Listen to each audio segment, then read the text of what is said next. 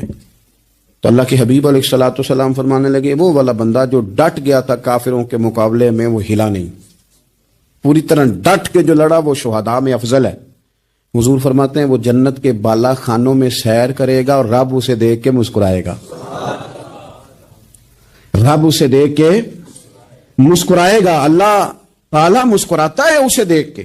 اور اگلے جملے میں حضور نے وضاحت کر دی، فرمایا جب رب دنیا میں کسی پر مسکراتا ہے نا، تو اس کا معنی یہ ہے کہ قیامت میں پھر اللہ اس سے حساب کوئی نہیں لے گا۔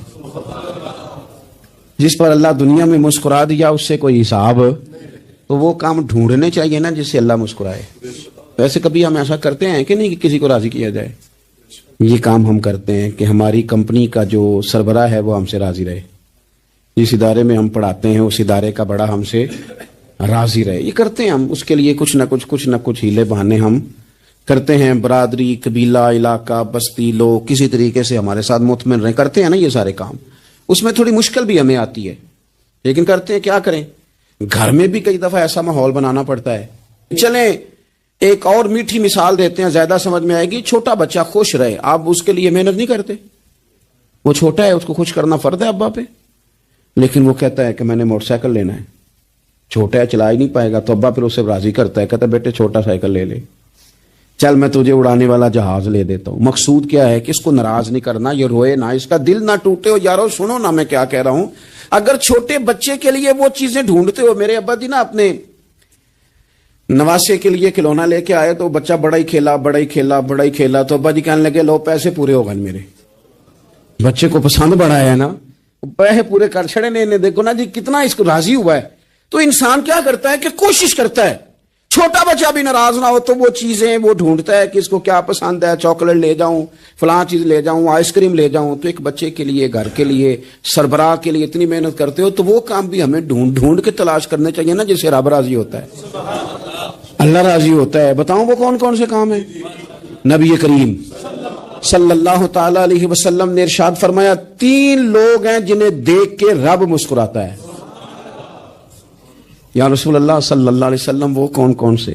تو محبوب فرمانے لگے ایک وہ بندہ ساری مخلوق سوئی ہے، آدھی رات ہے، رات کا پچھلا پہر ہے، اس نے اٹھ کے وضو کر لیا، مصلی پہ کھڑا ہو گیا خدا کی یاد میں، فرمایا اسے دیکھ کے رب مسکراتا ہے جو اس کی شان کے لائق ہے، مسکراتا ہے اللہ۔ یہ تو سونے کا ٹائم تھا، یہ تو گہری نیند آنے کا وقت تھا، رات کا پچھلا پہر، رات پوے تے بے درداں نو نیند پیاری آوے، درد منداں نو یاد سجن دی ستیاں بھی آن جگاوے، اور ساون کی کالی راتوں میں جب بوندا باندی ہوتی ہے، وہ راتوں کو اٹھ روتے ہیں جب خلقت ساری سوتی ہے، اللہ مسکراتا ہے۔ اور سننا میرے